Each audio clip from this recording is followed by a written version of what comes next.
Welcome to Cinema Savants. He's Todd Vandenberg. I'm Rob Steele, and boy, do we have a lot of movie news to get through. And no, not all of it is comic book related. Okay, some of it is. Not all of it. We've got other stuff. We've got Oscar news, where the Oscars did something horrific this week, even though they haven't actually shown the show yet. That's next week. I think it's next. Is that next? That's next week, right? The 24th, yes. 24th. Next Sunday. I don't even know what day it is anymore. I've gotten so... Anyway, lack of a calendar. Probably should go buy one now that it's February. Anyway, the Academy of Motion Pictures Arts and Sciences announced on, I think it was, Monday or Tuesday, that for the categories they were going to award Oscars to were going to be given earlier in the day and kind of spliced in during the no, don't do that. We tune in to watch the awards. I don't give a rat's ass who comes in and does a skit.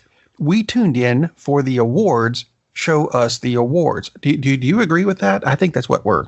Well, they've already backpedaled, and I mean, that was my next thing, is that they changed their minds. But this is the show that they're winging it because they've never presented the Oscars before. I mean, this is only the 90th version of the Oscars, and yet they seem to have no concept of how to do the show. I mean, they started off with Kevin Hart. They found some tweets that Kevin Hart was being a fool, and so then they fired him. And then they asked him to come back, and he said, no, that's cool. Then they were going to get another host, and now they're not going to get another host. That was preceded by, of course, by having the Best Popular Movie fiasco, which they backed out of. And then they decided, well, we've got to keep it at 3 hours. Absolutely keep it at 3 hours. So instead of cutting a bunch of inane skits that no one gives a damn about and saving a lot of time because now we won't have a host, which they and officially money, announced those skits are expensive. A week ago, they officially made the decision that they won't have a host. Wow. And money, yes, because those cost a lot of money to bring in people from watching some movie in another theater and have them parade through and have a lot of fun. Some of the skits work, but for the most part, they don't. And even if they were hilarious, is that what the show is about? No. So let's just present the damn awards. And then they decided, we'll save time and we'll present some of the awards during the commercials. And there was a huge uproar because maybe they should have asked some of their membership, is this a good idea? They obviously didn't, because the membership said, hell no. And again, like you said, they backtracked and now they're going to present them. I am so looking forward to the Oscars because they so clearly have no idea what's going to happen. And the winner for Best Actor is Howard the Duck. Wait, that's the wrong envelope. No, the awards they were going to do during the break. And I know they're not generally names we're going to know, but I think they'd be interesting to find out.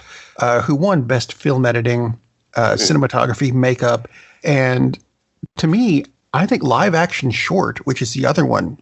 I am very curious to know whether it's going to go to Tom Cruise or Peter Dinklage, because I think the two of them are just... Yes. I know that's not what it was. That was a horrible joke on my part. Feel free to write the show. I think it's a very nice show. Just go ahead and complain. Speaking of short, though, that's my segment. Short things like Lego People and the amount of money Lego 2 didn't make. It came up short. It came up quite short. As of this recording, the Lego 2 movie, or Lego Movie 2, or the next one, I think, is what they're calling it, which is stupid.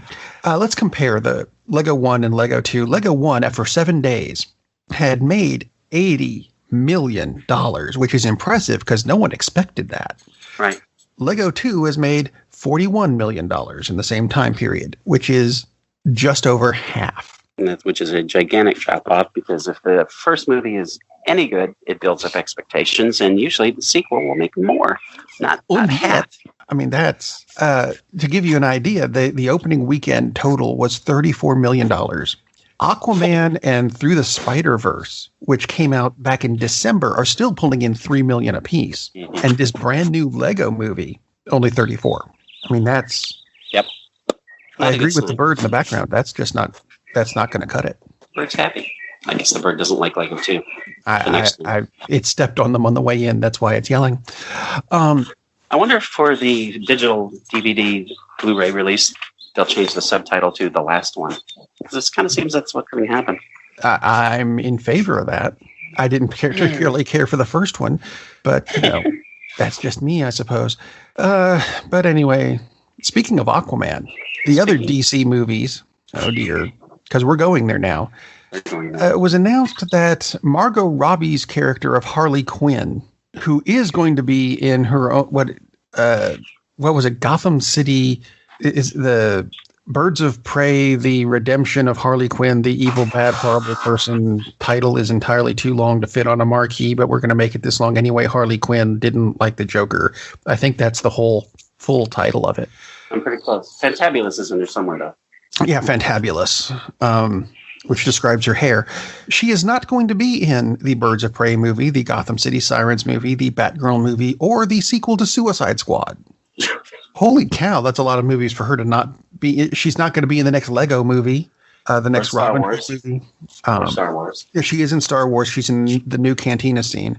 I'm just saying, that's a big announcement, because I think a lot of people looked at the trailer for Suicide Squad and kind of went, Will Smith as a bad guy, maybe. Margot Robbie as Harley Quinn, okay, we'll go see it.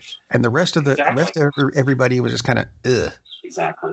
And yes, bringing in James Gunn to do a Suicide Squad movie sounds like a good idea, because he did such a good job with Guardians of the Galaxy. But Margot Robbie not coming back, I think, is going to throw a big kink in it. And not the kind of kink that people want to go see on a screen. Which is why she's not in it. It's a really odd, and I haven't seen what the story is that I would assume this is her decision, not DC's. Although DC has made so many stupid decisions, maybe it is their idea. But speaking of the Batman universe, I suppose. Yes. So yeah, maybe they're going in the right direction with the DCEU or movie universe, or however you want to call it. Unfortunately, I think they took a bite out of the animated universe, because there was an announcement this week that Warner Brothers Animation is teaming up with Nickelodeon to do Batman versus the Ninja Turtles. And I realized that they just did a big crossover with that in the books. Fine.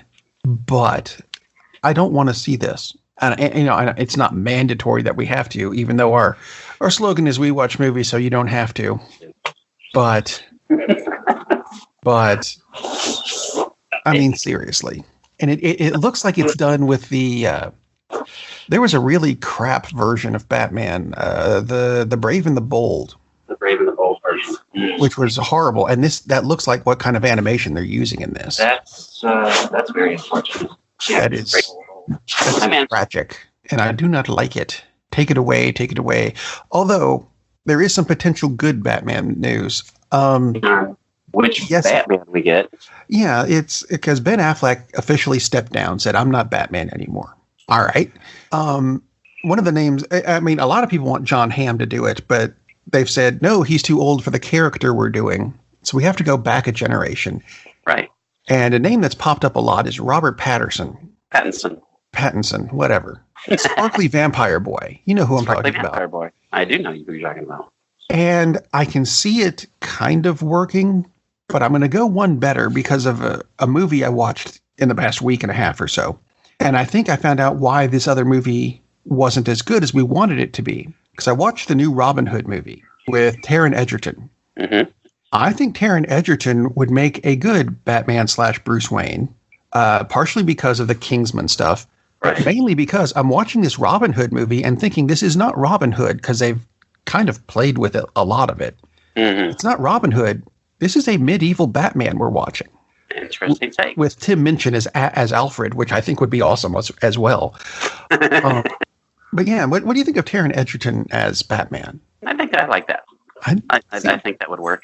A lot of times people are thinking it's like, oh, he's got to be physically, he has to fit the role physically. It's like, for most people, the best Batman is still Michael Keaton. Yeah. Is that who you would think of casting if Michael Keaton was 25 today? Not the first thing. I wouldn't have thought of it back then. They said, yes, Michael Keaton's going to be Batman. And I went, Mr. Mom / Beetlejuice? Really? Right. But it turned out to work. So definitely work. But I do. It's funny because you've been on the interwebs a few times, and you see all these names pop up. People suggesting, "Oh, what about this guy? What about this guy?" It's like, okay, clearly they have to be maybe 25, maybe 30 tops, and that's really pushing it because they're going to a younger version. don't say John Hamm, which would be awesome. I think he'd be fantastic at both parts of the role, potentially the best one ever. Yep. But he's not going to play a 25-year-old version of him. I would hope not. So they could do the de-aging thing, but don't. Yeah, let's just get an actor that fits. And I don't like the fact that they say they want a name actor. Like, why? You don't need it.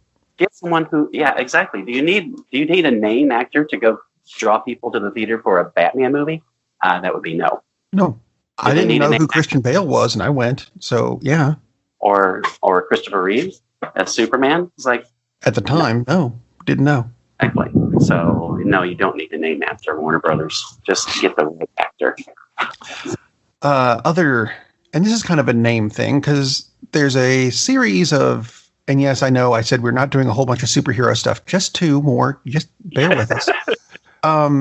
A name switch for several TV shows has popped up this past week, because we all know about all the Marvel shows on Netflix that are dead now, which is unfortunate. Yes. And I didn't realize this, but did you know that Disney owns a majority of Hulu? And they have announced that we'll be happy to pick them up if you like. I did not realize that Disney had a majority stake in Hulu.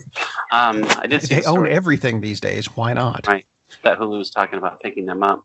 But again, we still have the thing that it's part of the contract that you got 2 years. Characters won't be touched for 2 years. So, but again, what's that to Disney?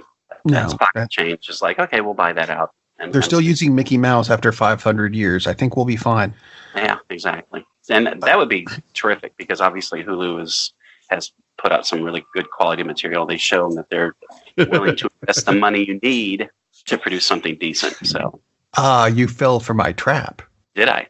Yes. Hulu has made some good stuff. They have. But then they announced this: 4 new Marvel-related animated series.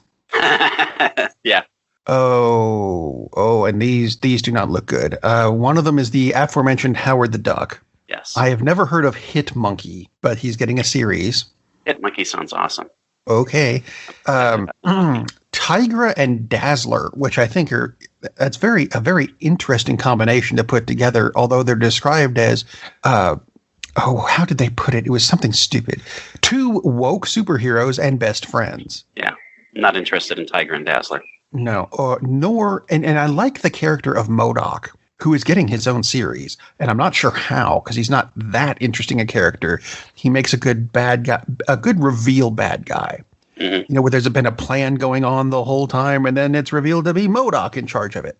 This is a MODOK series where he tries to juggle being an enormous head with a small body and a little chair, but he's very smart, egomaniacal supervillain, and he's struggling to maintain control of his evil organization and his demanding family. You're turning MODOK, of all characters, into a sitcom? An animated sitcom at that. Really? Really? Anyway, all 4 shows will converge at some point, creating a movie called, and I'm not making this up, The Offenders. Yes. If that's not cringeworthy, and it is that. Oh, God. I like the concept of Hit Monkey, and I like the concept of MODOK. I don't care about Howard the Duck. I never have cared for the character. Howard the Duck is not my thing. And I'm not interested in Tigra and Dazzler. And many people will be, but so I give it 2 chances. I like the characters, but 2 woke girls. I'm not even sure what that means anymore. It's going to be like Matt Hardy. They're going to color their hairs funky and come out to piano music. Whatever. That would be fun. That would, anyway. Moving on from the superhero stuff, for there are other things, like Hasbro is teaming up with Paramount again to reboot the Power Rangers again, like they did. That was 2 years ago, if that? Just 2 years ago. Not even.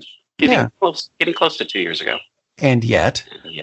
I don't know that it needs to be rebooted again that quickly. Yeah, maybe just buried for a while. 20 years. Let it ferment or something. But keeping with the toy motif, and this was announced, late yesterday, I think, and I don't entirely understand this one. Mattel has announced that they're going to do 22 animated and live-action TV projects, not including a new film. I'm not sure I can come up with 22 things that Mattel has.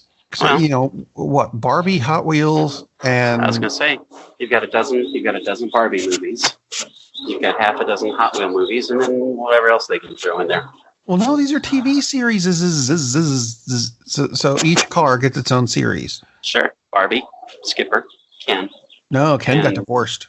Yeah, that's why he has his own. That's why he has his own show. Well, that's why he has his own show. It's kind of like it's not Robert Downey, Morton Downey.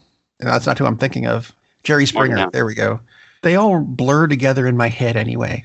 That's because they are all a blur. Anyway, speaking of divorces. Wow. Yeah, because it makes a lovely segue. Glenn Close has said that there are plans, and I like this, there are plans afoot to remake Fatal Attraction, except this time it's going to be from the perspective of the psycho woman. What was her? Alex Forrest. So instead of looking at it through it was Michael Douglas? Yeah. Kirk Douglas? Mm-hmm. Michael Douglas. It was a Douglas. It's been a while since I've seen it. Instead of looking through his eyes, we're looking through her eyes this time. Mm-hmm. Which, I'll give him this, if you're going to remake something, at least change the perspective like that. So it's almost a good idea, but is it a good idea? I like that idea. I think it's a cool idea. I mean, like you said before about, giving things time. It's been, it's well over 20 years since Fatal Well, it was right? 1987. Oh, there we go. 32 years. 2 years. So, yeah. And especially, I mean, how often, I'm shocked it hasn't been remade like 3 or 4 times anyway. Not that it hasn't, but I mean, as far as with that title and the plot specifics. But with a fresh perspective, that can be very interesting to see, okay, is she really psycho? Or is she just gotten stressed to the point where she sees this as her only action, the only course she can take because he's a manipulative SOB. So it'd be interesting. It has potential, and it does. So I'm all in favor of that. Something else I am rapidly becoming all in favor of is a movie that has gotten a cast, even though it's not coming out for a while, apparently. But the new and it's a remake as well. The new version of Dune. Yeah. They added 2 more cast members this week. Josh Brolin has been added as Gurney Halleck, and Jason Momoa is going from Aquaman to being Duncan Idaho. Fantastic. So, holy cow! Adding to the list they've already got of like Rebecca Ferguson, Timothy Chalamet, Oscar Isaac, Dave Bautista is in. Oh, okay. That's a new one as well because I didn't notice that. I'm reading it off the list and then went, hang on a minute. I don't remember Bautista being part of this before. I don't either. He's playing Book Raban. We've got some pretty heavy hitters in this. Stellan Skarsgård as the Baron Harkonnen. I think this is just on the cast. This is shaping up to be a good movie. It'll be very, very, very good indeed. Let's hope. And again, why isn't this a miniseries? And I know they've done that, but the book is only about 3 weeks long. Yeah, exactly. So it could quite easily be yet another miniseries, but it's going to be a 2-part movie, and that's fine. Yeah. That way we don't have to sit through the 17 hours? Is that what the last one, the final cut, ended up being? Because they kept adding stuff to it, and you kept going, I've seen this scene before. Yeah, they put it back in from the other camera angle about half an hour ago. Well, why are we watching it again? Because they wanted to cut it funny. So, very weird. Anyway, speaking of funny cuts, technically, I suppose this is the last segment, but there's 4 parts to it, so give us some time. All right. You're enjoying the show anyway. We're going to talk about some trailers that have come out recently. Because we missed a couple of these. A couple of these were from the Super Bowl. Like the forthcoming live-action Aladdin movie. Which, frankly, I don't think it looked horrible until Will Smith showed up. And I love Will Smith. I do. I really do. And he's playing the genie. And he showed up looking all nice and blue. And a little too... I know they're trying to make him buff for some reason. Mm-hmm. Not sure why. I don't remember the genie being buff before. He doesn't look buff. In this particular picture, he just looks kind of fat. He's chunky. Yeah, he's chunky. And I don't mean fat with a pH. I mean fat with a, Yeah. abundance in places. Is that that's not a good look for him, is it? But I think it fits the character. I mean, obviously it's a genie, so it could be anything, but Yeah. the genie was kind of chunky not kind of, he was quite chunky, usually, in the cartoon. I think it's fine. It doesn't bother me in the least. I'm going to feel really bad if that actually is Will Smith's body, though. It's not a particularly great look for Will himself, but I mean, for the character, it's cool. Yeah, I think it makes him look less like Will and more like the genie. So I like it. I guess it does. Maybe it's just me. We'll see when there's more of the truth, because the teaser just kind of came out and went, "Hey, I'm Will Smith and I'm a genie," and cut. Kind of go, "Oh, okay, all right, whatever." One of the other trailers, and this one actually, I think this was also during the Super Bowl. A forthcoming biopic about J.R.R. Tolkien, where Nicholas Hoult is going to be playing the author of the Lord of the Rings series. Yes, and The Hobbit. It's the same guy. No, did you see that this week where someone was complaining online about, The Hobbit, it's just a ripoff of the Lord of the Rings? I'm like, no. Are you serious? Really? Really? Yeah, and that old guy that Kanye did the song with, that Paul McCartney guy, he's just along for. Anyway. I mean, seriously, if you're that ignorant, how did you figure out to access the internet? I don't know. Anyway, the Tolkien movie. Yes, the Tolkien. The movie is going to follow Tolkien about how he came up with the Lord of the Rings stuff, and his time in, I think it was World War I. World War I, yeah. Yep. And his relationships and everything. It's a biopic. That's what it does, and it looks good. And it is I haven't seen the trailer, but it is a really interesting story. So yeah, I just wonder. Well, no, right now who's going to play who the orcs are going to be. So never mind. Sorry. Well, actually, speaking of Tolkien and the orcs, Amazon announced that they're not rushing the new Lord of the Rings TV series. It'll be ready when it's ready, kind of like a Microsoft update. But that's a good thing. That's a good thing. Take your time, do it right. Exactly. I think that's a problem with a lot of the movies and TV shows is we need to have it out by this date. No, you don't. Put it out when it's done. Exactly. Kind of like the next trailer, which I know was a Super Bowl commercial, The Twilight Zone, which we had talked about before, and how we were looking forward to it until we saw the teaser and kind of went, really? Yeah, the teaser didn't really dissuade me from watching the series because I still have really high hopes for it because Jordan Peele not only is the executive producer, he's the on-screen host, which should be absolutely awesome, and he plays Rod fan. He does. And he's a huge fan of the show, so he gets his reason for doing the show is exactly what Serling's reason was, because he was restricted at the time from doing stories about what he thought was important, like social justice. And he couldn't come right out and do a story, so he made a lot of allegories about it. So we had The Twilight Zone. And Peele is doing it for the same reasons. He's going to do shows that have nice little subtle messages, maybe sometimes not too subtle, within the framework of this fantastic, weird dimension. That the teaser didn't show any of that, though. No. The teaser was just really bland, and I guess we were supposed to be shocked because here we are, we're watching the crowd at the Super Bowl, and then the lights kind of flicker, the screen flickers, and then the people are gone. And it probably would have worked if it had been an entertaining game, but because the game was so damn bad, nobody was really intensely focused on what was going on. Yeah, the crowd was cheering, but I don't remember them doing that during the game because there was nothing to cheer about. Yeah, it was more like people went for their sandwich breaks and bathroom breaks and stuff during the game and came back for the commercials. So it didn't really, you weren't like pulled out of the moment because there was no moment to be in. And it was just, okay, there's the door. That's kind of cool. And what he said was interesting, but just the trailer, the little teaser really absolutely didn't work. Which, if the Saints had been there, would have been a different story altogether. A very different story indeed. I say that to make my wife happy. But I'm still super stoked about the Twilight Zone series because it just looks, I can't say it looks really good because we haven't seen anything, but it seems that it will be finally that we've got a worthy remake because this is the third reboot of the Twilight Zone. So that's how awful the second reboot was. First reboot was okay. Second one was so unmemorable. I don't remember when it was on. But now we're Didn't back to the third one. Forrest Whitaker host that one? Forrest Whitaker was on the one that people remember. There was another one that lasted like a year after that. So now they finally have some talent attached. I'm not saying Forrest Whitaker's not talented, but I don't believe he was executive producer. So I'm really looking forward to the Twilight Zone. But the teaser really undershot the mark. Absolutely. And then there's the last one that has already become the most watched animated trailer of all time, which doesn't surprise me in the slightest.